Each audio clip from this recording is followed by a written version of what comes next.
Mr. Thompson.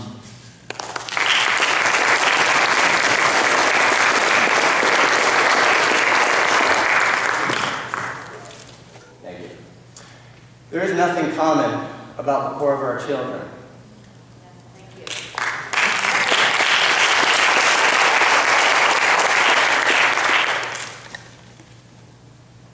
You can make as many laws as you want, you can make as many agendas that you want, but our children are the most complex organisms and spirits in the universe.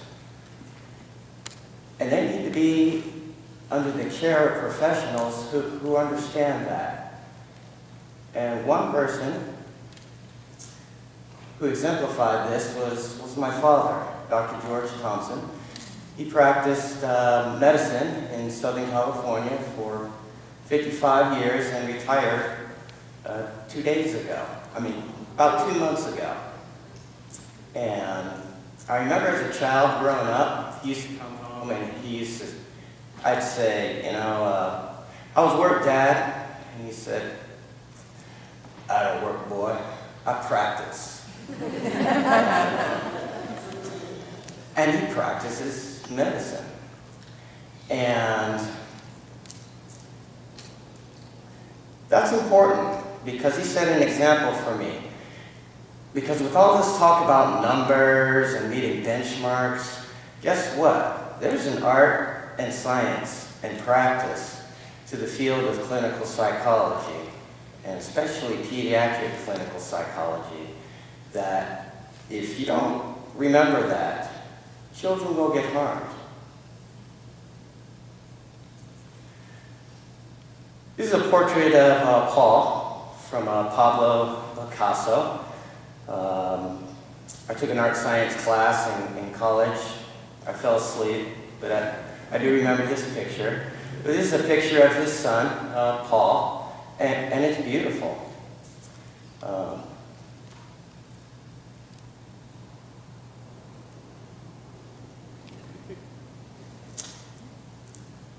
This is another picture of a child. It's a stick figure. Not quite as beautiful as Picasso, and not quite as beautiful as my own unique children. They are fantastic kids. Very unique cognitive profiles, very unique emotionally, extremely different learning styles. Two have specific learning disabilities. I hate that word, learning disabilities. In our clinic, we call it divergent thinking. So we've eliminated that word. And all of them are smart. They have high IQs. And so anybody working with my kids, or teaching my kids, or spending any amount of time with my kids, I want them to paint a Picasso of my child as opposed to a stick figure of my child. They're beautiful kids, and they're healthy, and they're happy, and that's all any of us want in our communities. In order to keep our kids healthy and happy, in our profession we have ethics, the ethical principles of psychologists and our code of conduct. And it's pretty simple in terms of testing. The test must do what it says it's going to do. It's called validity studies. You got to prove it before you give it to my kids. You have to acknowledge the limitations of a test, because no test is perfect. You must have informed consent from the parent, and most importantly, the Hippocratic Oath. Above all else, don't hurt my kids. Do no harm. When agenda ignores ethics, stick happens. On the private side, this is an example of a test that Dr. Judd and the other clinicians give in our clinic in Utah and Southern California. This is just a rating system, but this is something that we give to your kids. But before we give these to your kids, we read up on the validity studies. We have to know whether or not the tests that we are giving or any type of survey that we're giving to your children, that it does what it says it does. And we know that because the actual makers of these tests published this, this book.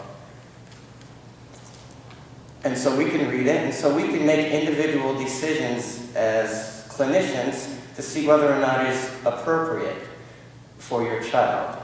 And it comes with normative information too. And so they pilot test this on children before they sell it to us. And by law, we have to read these things and make sure that the test does what it says it's going to do.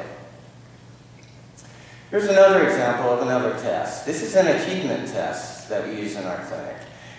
It is the best achievement test in the world. It's suitable for multiple situations, but the purpose is to identify academic strengths and weaknesses. And this is the best achievement test in the world. Again, it was nationally standardized on 3,000 students and adults, and it came with a really big, thick manual of validity, so that we know that it works before we give it to one of your kids. Let's talk a little bit about SBAC and Pearson and their standards. So we're going to do some comparing and contrasting tonight between what's going on in your schools and what's going on in Dr. Jedd's clinic over there. As new technology, computer adaptive testing, just really simply, all it is the test difficulty adjusts based upon the student's performance, allegedly. This is some information from the California State PTA, and let's just get real here. This is propaganda. So let's look at the last line there, and it says, and it's talking about this new test. It tests student achievement in a more meaningful way by leveraging technology that tailors questions to responses. What's a meaningful way? And is there any information about validity or the results of the pilot test? No, but we're happy as parents, and we're real happy in my home state of Utah because it's meaningful. The people who actually write the tests are called Pearson. And I was really excited because on their website, they wrote a white paper that for once, after 2 years, they were going to talk about these things that I said was important, validity. And in terms of that, you know, content validity and all this validity stuff. And so I was so excited to access this free copy on Pearson's website. And I thought, you know, as soon as I click this, then I can go home. I don't have to give this presentation because guess what? SBAC and Pearson did the ethical thing, and they validated this test, and I can go back to my wife and kids and get back on the plane. And so I clicked the button, and oops. It's not there. It wasn't there 6 months ago. It wasn't there 4 months ago. It wasn't there a week ago. And just to make sure it wasn't there before I left my hotel. It is not there. There is no independent validity research whatsoever on the planet Earth that says the Common Core test does what it says it's going to do. Absolutely none. Oh, and the best achievement test in the world that Dr. Jedd uses, guess who makes it? Same people who make your Common Core test. So let me repeat that. These guys for the private sector,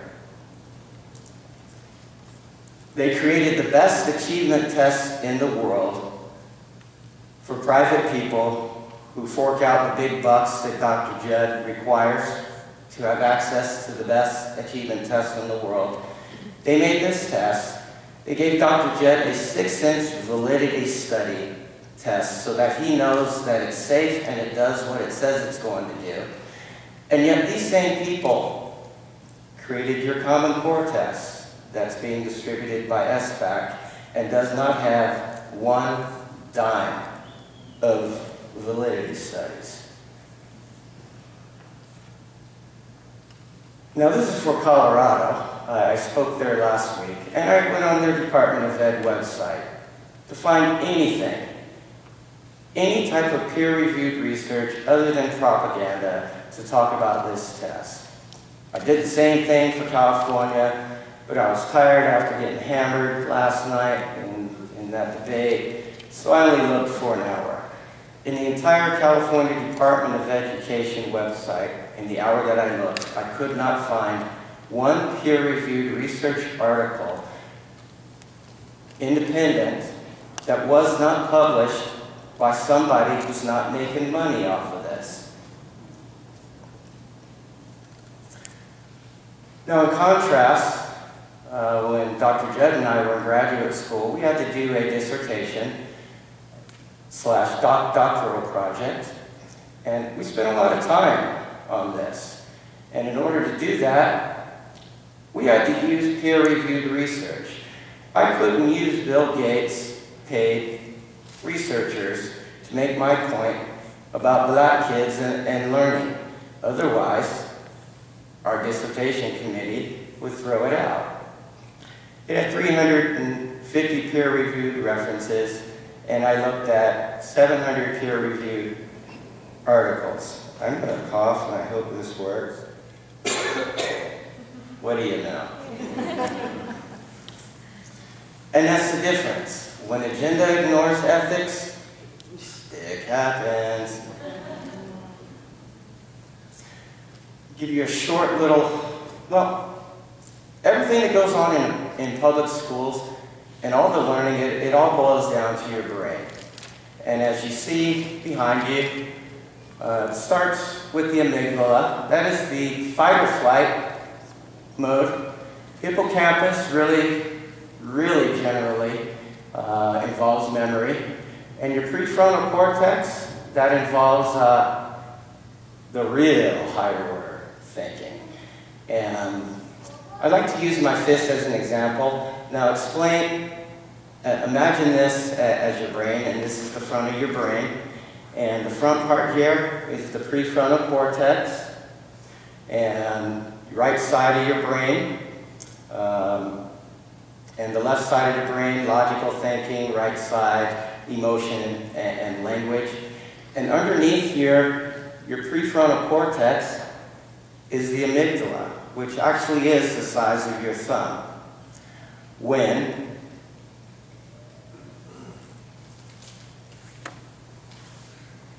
a child is in distress, what happens, and your brain goes into fight or flight mode, and it completely disrupts your right side of the brain and your left side of the brain.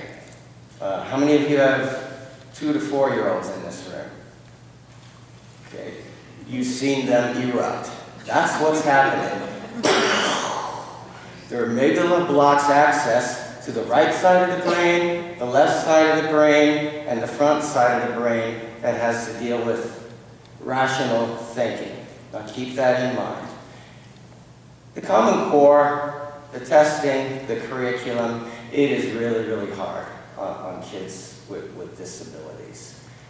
There's just very little flexibility.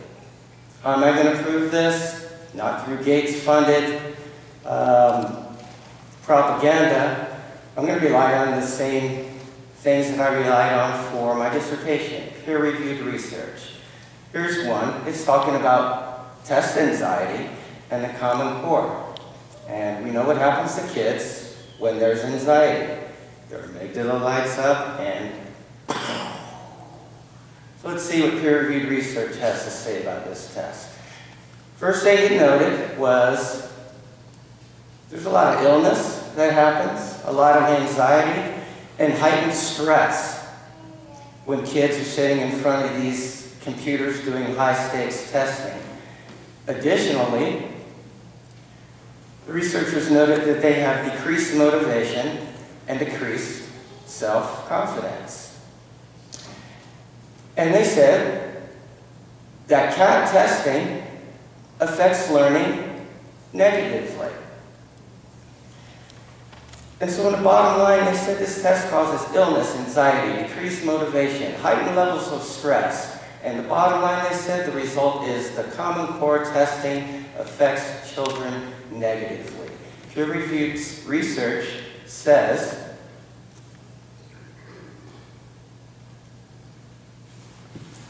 trying to go backwards here, brother. One more. Peer-reviewed research says a lot of kids taking this test are suffering illness, anxiety, decreased motivation, heightened levels of stress. Anxiety, what happens to your brain? Cuts off access to your right brain, left brain, and prefrontal cortex, which is responsible for executive functioning thinking. Again, heightened levels of stress, cuts off your brain. And so how has American Institute of Research, which are the people who wrote the Utah and Florida tests, PARC and SBAC, and state education systems nationwide address this issue? Well, peer-reviewed research says they don't care. I mean, yeah, there's no mention of any plans to address how individual differences play out. I have on there, answer unknown, but this is what you're being told. I shouldn't be there. My administrative assistant put that in. She's my daughter. She's fired.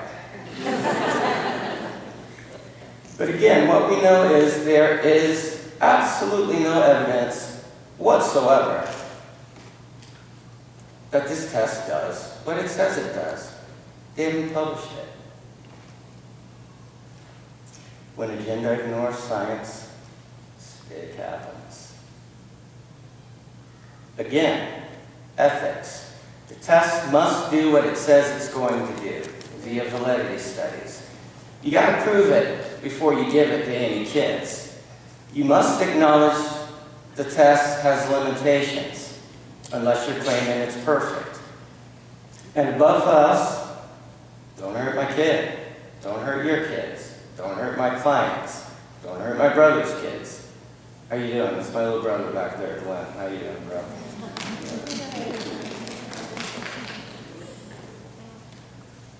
Again, no research whatsoever. Test plus stress causes problems for kids.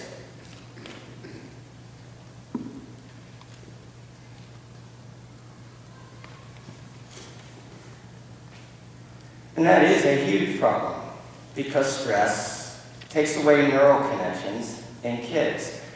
You see the amount of neural connections every second. Millions and millions. When you are under stress, it affects the level of growth of neurons. Some more peer-reviewed research about predicting performance on state-mandated tests. These guys said that children experience overwhelming negative emotions, including nervousness and anger in relation to high-stakes testing. Again, they said computer anxiety causes a concern for that. A friend of mine was interviewed by the West Virginia Hospital Association, Mary Kalima. She's a licensed clinical social worker. And she had some things to say about the developmental inappropriateness about the Common Core test. She said, young children can't engage in the critical thinking that Common Core requires. That would require a fully developed prefrontal cortex, the part of the brain that is not fully functional until adulthood. It's responsible for critical thinking, rational decision-making, and abstract thinking. all the things that Common Core requires prematurely. This is not politics. This is not conspiracy theories. This is science. It's just the way our brain was created. And the program that's in place doesn't fit the human brain of a young child. Ms. Kalima said, when it comes to the test, it doesn't measure learning, but it's measuring resilience and endurance. Remember that. Ms. Kalima says, this test doesn't measure any learning, but it's measuring resilience and endurance. Sounds like conspiracy thinking to me, so let's keep going. Another thing about kids, young kids, all this stuff about moving up grades and academics and pushing. I had to take my 4-year-old out of preschool. I want my kid to play, but instead they're forcing academics on her. And they say, well, you know, Dr. Thompson, we want to prepare your child for kindergarten and, you know, give her more academics. Well, ma'am, the problem with that is peer-reviewed research says there's absolutely no evidence in the world that says it works. So I wrote up there, zip, zero, nada. When agendas ignore science and ethics, stick happens.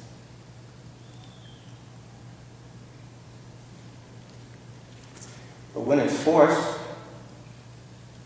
when you put a square peg in a round hole, it looks like this.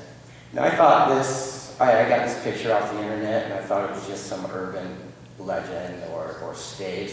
But I ran into a lady here who knows the mother of this child is a professional photographer. And I was just informed 2 hours ago that this young child is a cancer survivor. One tough little girl. But her mom turned around and captured this image. She was doing Common Core homework. What other faces does this affect? Well, African Americans traditionally have never scored well on standardized testing. I've never scored well on standardized testing. Performance gaps, they haven't gone anywhere for African Americans. And again, that was a poster of my doctoral project. I'm not going to get into that. Here, it's not the purpose, and I'm the only brother in this room, besides my brother, and he's seen this, and well, Dr. Jed's an honorary brother, so. Another face that's negative, vulnerable populations that are affected by this, besides African Americans, are kids in poverty. 14.7 million kids in poverty in America. And right here in the OC, 70,000 Orange County children are living in poverty. Poverty is stressful. What happens to the brain when it's stressed? You can't access your brain. You test these kids, these 70,000 kids, they're not passing.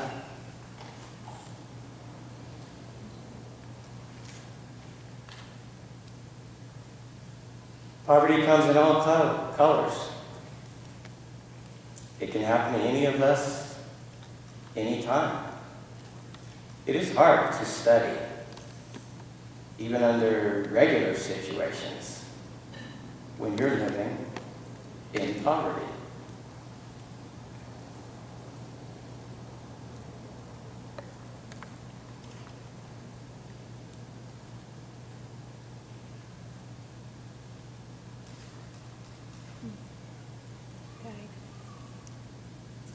Bill Gates, come on. You know, I didn't even buy Google Chromebook I bought. What's up there, brother? How can I help you? Restarting. Did it lose juice?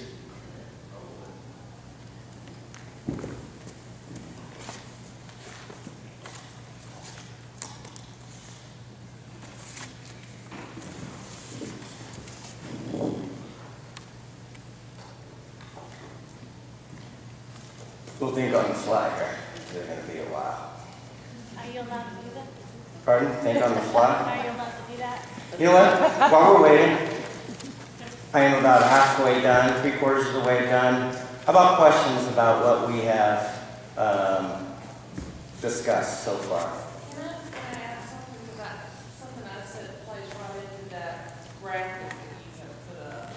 Yes, ma'am. Yeah, in my presentation, I mentioned the Positive School Climate Executive Order from July 2012. It impacts all schools, all kids. They, part of that is they push something called the Center for Academic and Social and Emotional Learning, and it's in Chicago. You can look at the materials on their site, and they talk about targeting the prefrontal cortex. So I talk about how you get to this emphasis in the classroom, the anxiety that he has spoken about, the damaging effects. That's what rigor does. That's what higher order thinking skills are designed to do. The idea is the way to get personal growth is through creating anxiety in students, and that's what causes a disruption in the values, attitudes, and beliefs that they brought with them. So he and I are in agreement. Everything matches up. I see how it gets forced on the children. He's telling you what the consequences are. Are there any questions so far as we go next? Anybody else so I know where to go next? Besides two?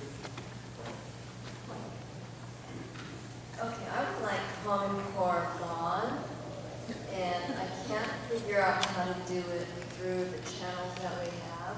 But can we use this to invalidate the test? I mean, it's all right here, it looks like. Oh, you just got the tip of the iceberg by Moore's comment.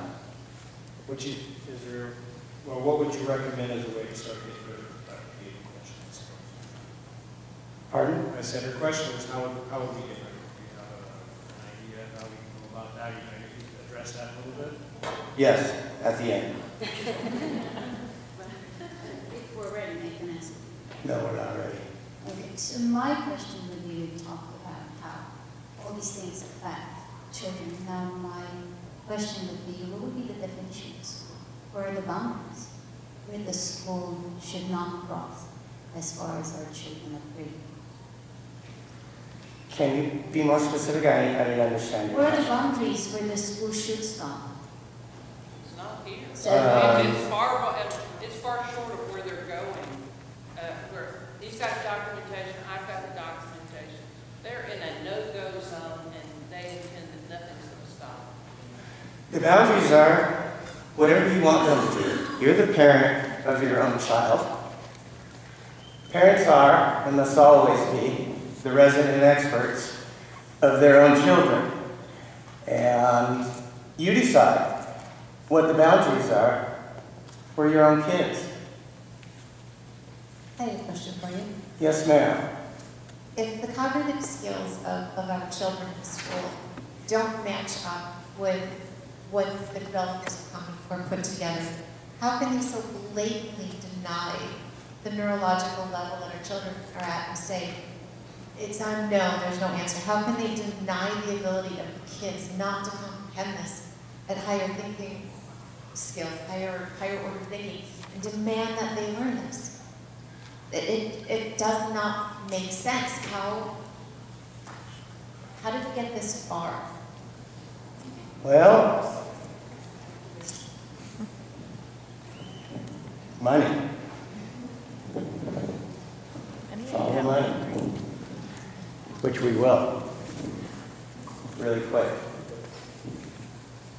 Any other questions? Yes, Dr. Thompson, I believe when I was watching a video of you, you also said that gifted kids were very negatively affected by this kind of testing. I'd like for you to explain why gifted kids would be affected. Thank you. Well, Common Core, divergent thinkers. Gifted kids are very, very divergent thinkers. And they think outside the box. And what's the very definition of Common Core? To stay within the box. And if you don't stay within the box, or you're not given an opportunity to excel outside the box, then and there's another definition of gifted kids, and that falls under the invisible children. Thank you, sir. Yeah, one more question. Oh, yes. Go ahead. You stated that the parents, it's their children.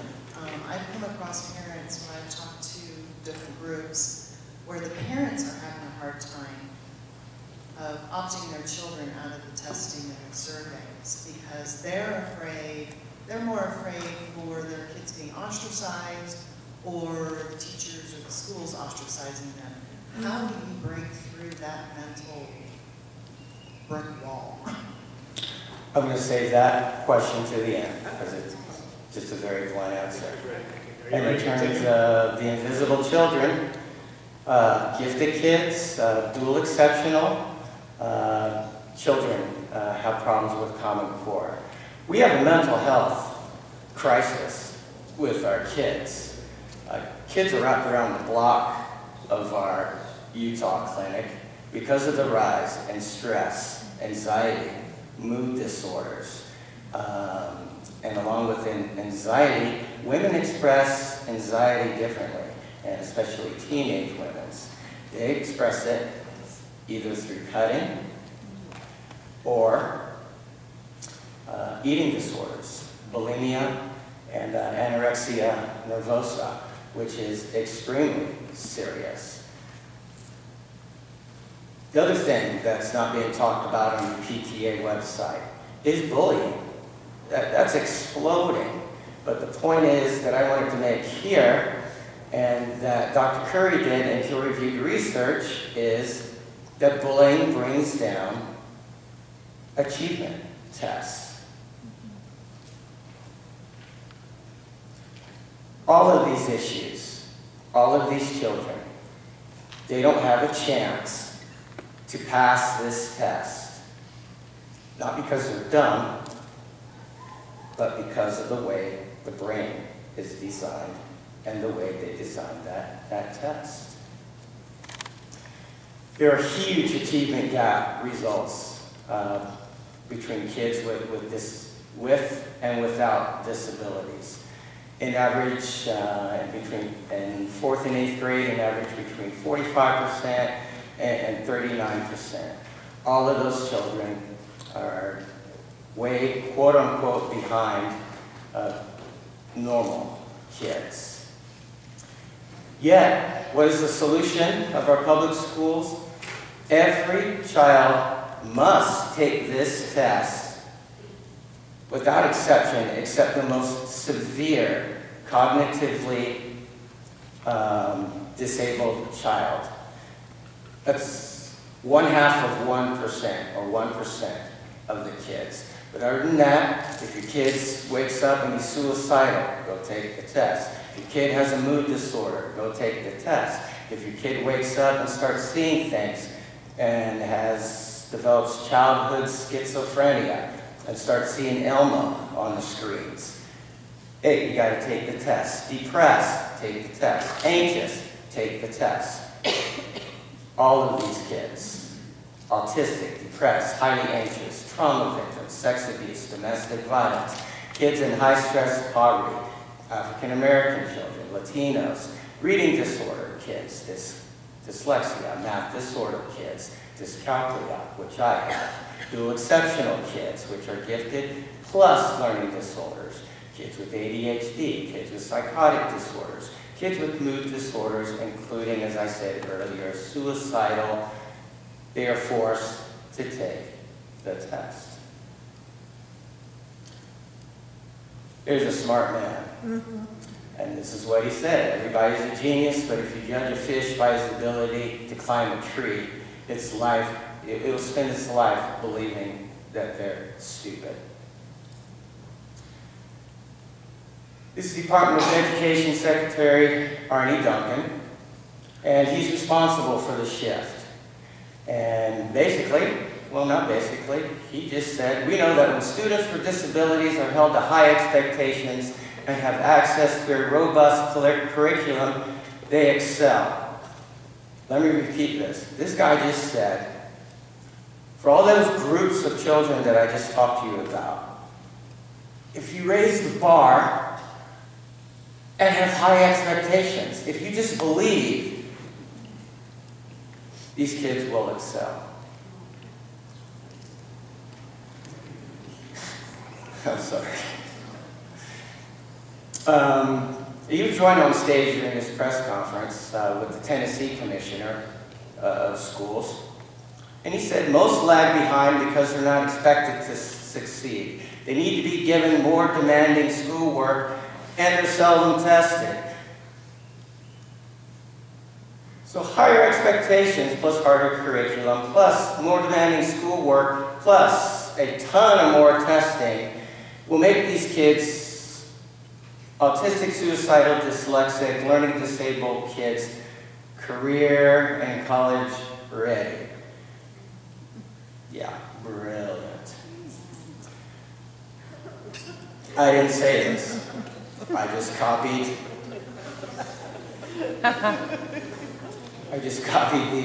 the article. Is Arnie Duncan incredibly stupid or just really confused about special needs kids? That was the cover of the Missouri Education Watchdog. Arnie Duncan is not stupid.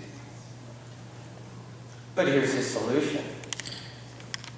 He's investing $50 million into infrastructure, into centers in every major city in the United States to monitor whether or not these kids are still sitting at the testing centers. That's his solution. Here's the real major shift in special education. Pearson's going to get rich. Absolutely. Yep, absolutely. Dr. Katz, a colleague of mine, basically stated, Arnie Duncan's solution for these kids was to force a square peg into a round hole. Period. End of story. All of these kids. And again, I ask, where's the validity studies? You have not proven this before you gave this to my kid. You must acknowledge the limitations of this Common Core test.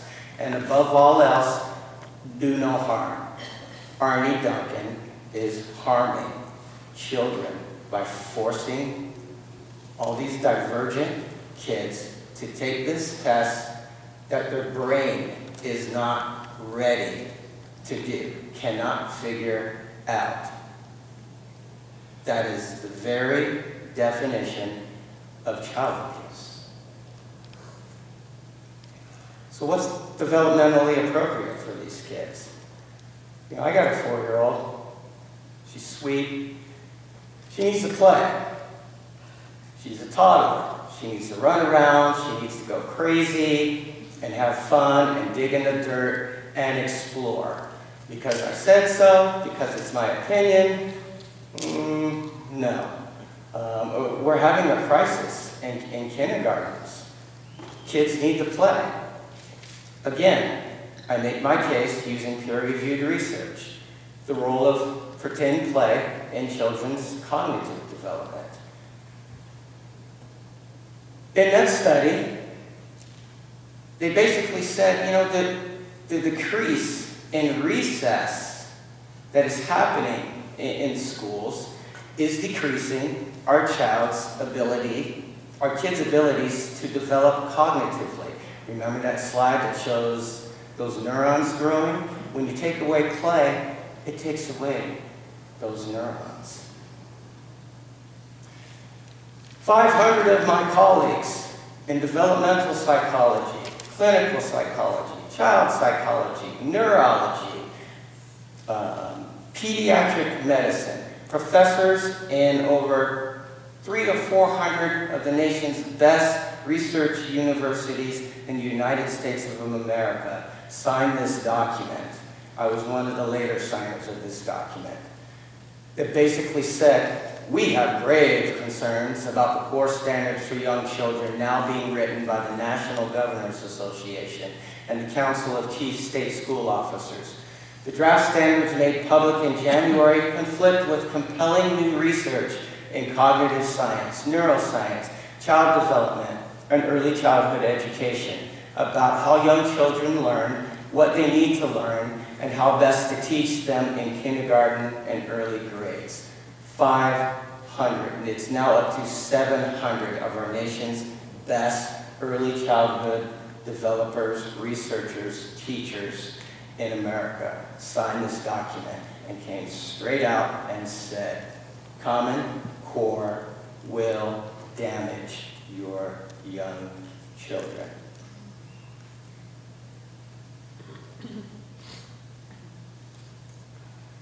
Speaking of, what's up with Common Core math? Now, with someone with dyscalculia, like I have, I was very curious. I don't know anything about curriculum. I will never talk about curriculum. But I did spend a little time with this gentleman, Stanford professor James Mildren, and I learned quite a bit about him, about math. But again, Stanford University came out with the study, and this is what neuroscientists said what's needed for math success. And here's a picture of your kid's brain on math, and if you remember, that's the prefrontal cortex, and that is the hippocampus area. So the critical thinking area is lighting up, and the memory areas are lighting up. These are kids doing old school math. Positive lighting up in the right areas. This area is not being lit up. The brain's not exploding doing regular, normal math. They said the keys: drill and memorization of basic math facts. It builds connections to the hippocampus, which prepares the brain for higher order math. Again, they said the drill and kill method strengthens the hippocampus, and they said it is a bridge to the prefrontal cortex. That's what drill and kill math does. And what does it do? It prepares the brain for higher order mathematics. Their conclusions were stunning.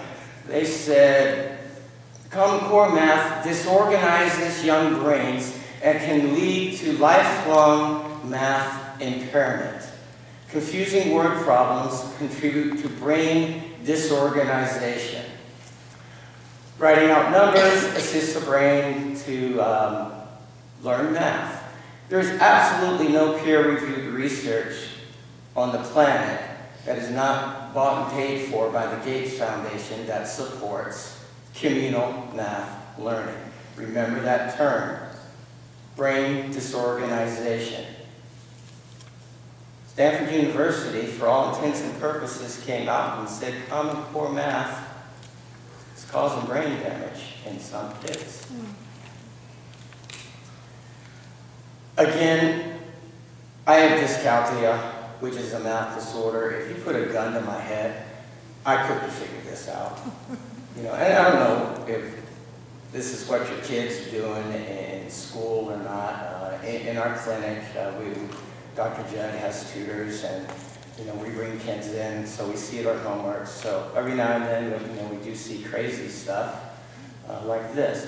Juanita wants to give bags of stickers to her friends. She wants to give the same number of stickers to each friend. She's not sure if she needs 4 bags or 6 bags of stickers. How many stickers could she buy so that there are no stickers left over?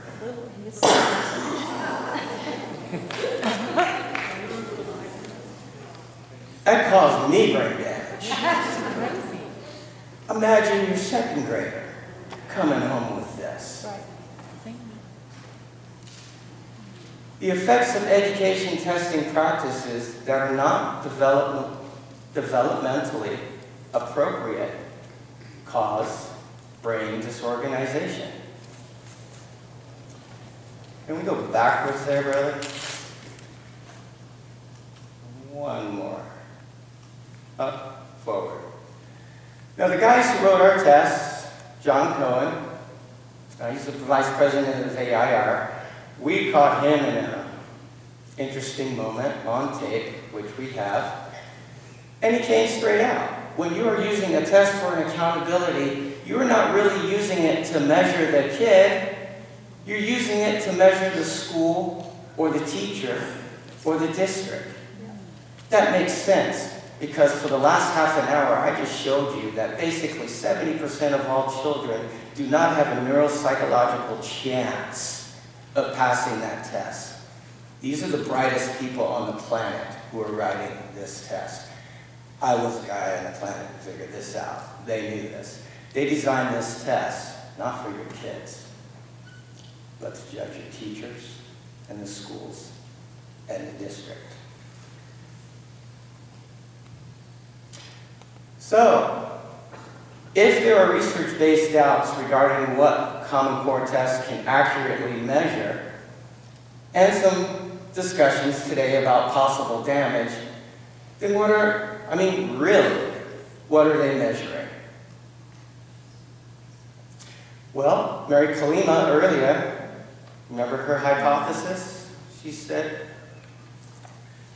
I don't think it measures learning, but I think it measures resilience and endurance, which are two psychological constructs. I said that on this guy's show 2 years ago. I've been branded a right-wing nutbag for 2 years until now. And so I spent the last 2 years trying to figure out what's this test measuring, because it ain't measuring academics. We know that. They know that too. So this is the future of education measurements. But guess what? You missed that boat. That future's here. And it's in game-based assessment. And again, this is peer-reviewed research, not propaganda. It's an integrated model for capturing evidence of learning in play. Video game stealth assessments gain social skills. This game's called Newton's Playground. Back east, this game is floating around in schools in Florida and various other states. They finished the pilot testing. They finished the research. It's in your schools. It is coming to Orange County sooner than later. Again, because such complex thinking skills can't be measured by traditional standardized testing, educators nationwide are turning to new ideals like stealth assessments, hidden video. Oh, hidden in videos. What kid is not going to want to go to school and play videos? Underneath it, they have your assessment test. These are embedded, or will be embedded, in the formative assessments of the SBAC Common Core test. Again, this is peer-reviewed research showing that they're having conferences about this all in the open. Education data mining, handbook of education data mining for education. This is another one, effective states and state tests, investigating how affect through the school year predicts end-of-year learning outcomes. I want to repeat this because I really want you to understand this. They are investigating how emotion throughout the year that they measure will predict how a child will do on their tests. The career and college ready standard, the 30% of kids who have been passing this test nationwide have a very specific emotional signature that is measurable. And they know when you have that specific emotional signature, that psychological profile, you will be deemed career and college ready.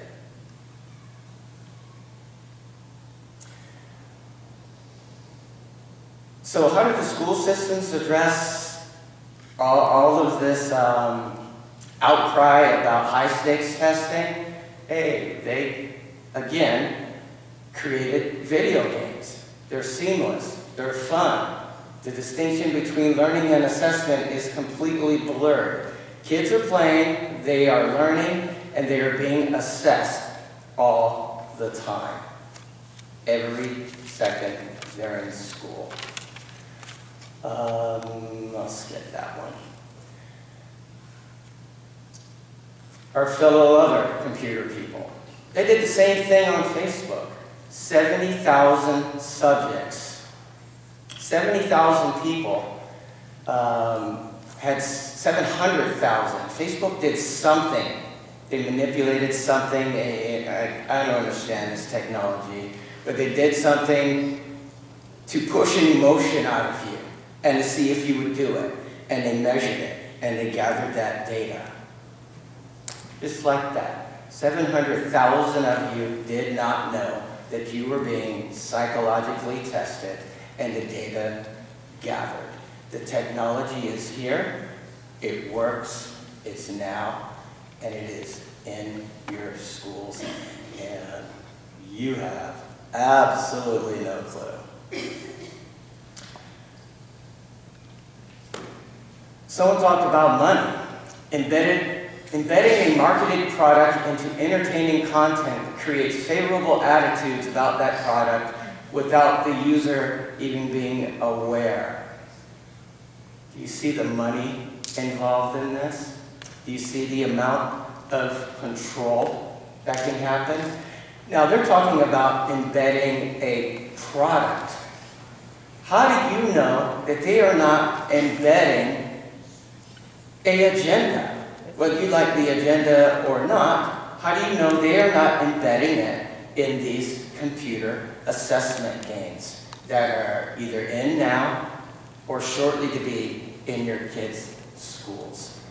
The power that these tools have to form and shape a young mind, it is beyond anybody's comprehension in this room, including mine. Ethical practice dictates that we don't experiment on our kids. And not only that, why are we judging teachers on a test that doesn't work? Who gets to decide the risks and rewards? Who gets to decide what's on these embedded tests? Have any of you received any letters from your school district? Hey, we'd like some input on what we're going to put in the Newton's playground for the formative testing. Anybody? By show of hands? No, not me. Hey, Glenn, your son goes to public school out here. Did you get a letter asking you what you wanted in your kids' formative assessments in school? No, right? Neither did I. Bill Gates says, hey, it'd be great if this stuff worked, but we probably won't know that for a decade. Are you kidding me? Let's make one thing perfectly clear. Do not leave this building without this one thought in your head. Your children are being experimented on without your knowledge or informed written consent. Dr. Judd, what happens to you if you experiment or give a test on a child without written informed consent? I could lose my license. I could lose my license, which means your kids don't eat. You lose your house. It's pretty important.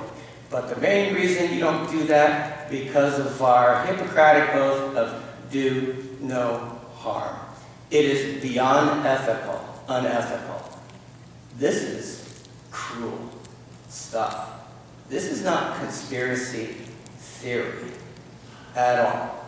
No one can ever call you a conspiracy theorist again. This is here, this is right now. I have delivered this all over the country the last month, and the same silence has been met.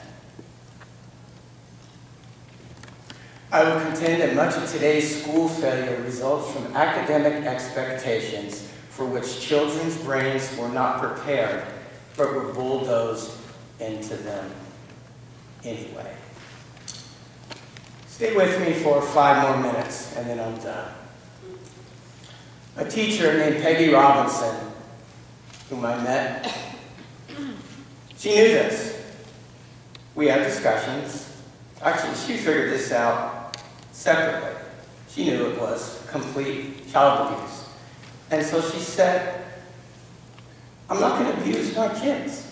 I'm just not going to do it.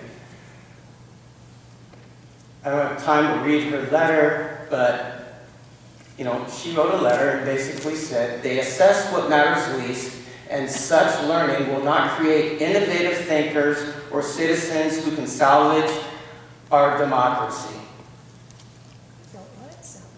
Exactly. They don't want free thinkers, like we just heard earlier.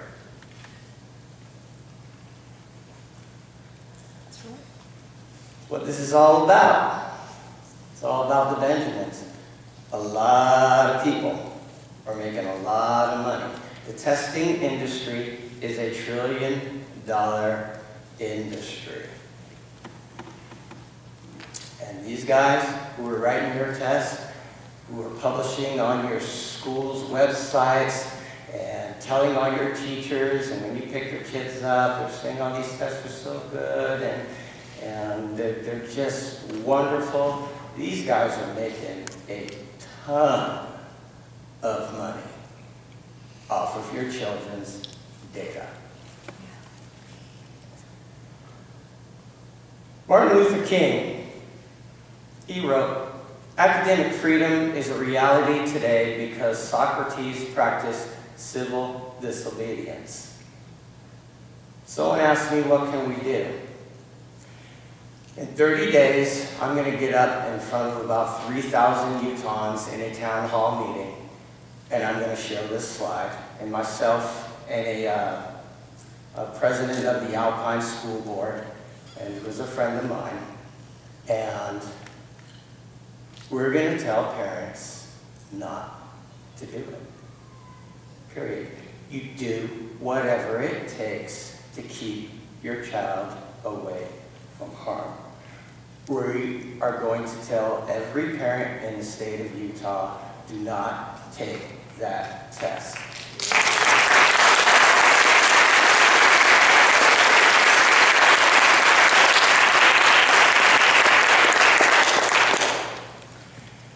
If it gets to the point where I think it's 5% of kids in a community who refuse, it breaks the contract.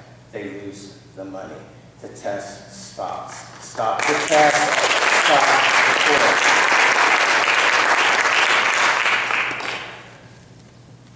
Control issues. My daughter wanted to drop a test. My daughter, she is a public advocate now about her anxiety issues. But she finally came out to me and said, Dad, I got to drop this test, this class. It's too much. I went to a counselor to drop it, and they said, oh, Dr. Thompson, we don't think so. I'm like, say what, brother? They said, I don't think so. It's not, literally, quote, it's not in the best interest of your daughter to drop this class. She needs it to be career college ready and have rigorous thinking. And I'm like, do you know who you are talking to? Sorry, you gotta talk to the principal. Same thing happened, and, you know, I'm not messing around. 24 hours later, they were on the front page of the Salt Lake Tribune. These are my children. I am the parent of my children. I decide.